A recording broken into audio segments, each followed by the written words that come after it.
I went over for the first time to the psychology department and found out for the first time in my life that there isn't anybody who knows all about it on Earth. That was a shock to me. You see, I'd never seen a mystic do anything but practice with confidence. And I had never seen an engineer express anything but confidence and knowledge of his subject when he was building railroad bridges. And I was used to a world where men were expert, where they were positive, where they could get results, make an effect, and knew their business. And I had just put a foot in a morass which not only didn't know, but didn't care to know, really. And these experiments were simply looked at. Well, it's quite interesting. Why did you do that?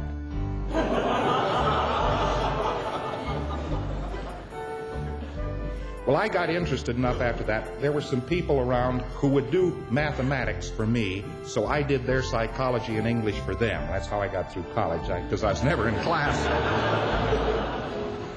And I used to read the psychology textbooks and go over and take their examinations for them, because it was very easy. There was nothing to it. All you had to do was name the parts of the brains and the parts of the heart. I don't know what the parts of the heart have to do with it, but it was in the textbook.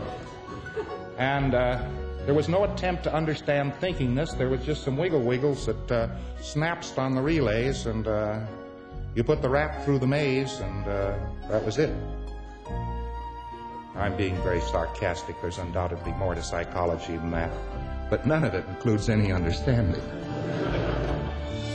In other words, here was a segment of human knowledge which was letting us all down. And at that moment, I got very interested. It wasn't my ignorance of the subject. I studied hard before I found out that what those professors were telling me was true in their own mind, that there was no hope for it, that you could never change anybody, that people with an IQ retained that IQ forever and they'd had it, that stupid people remained stupid people and unable people remained unable people, and clever people were all crazy.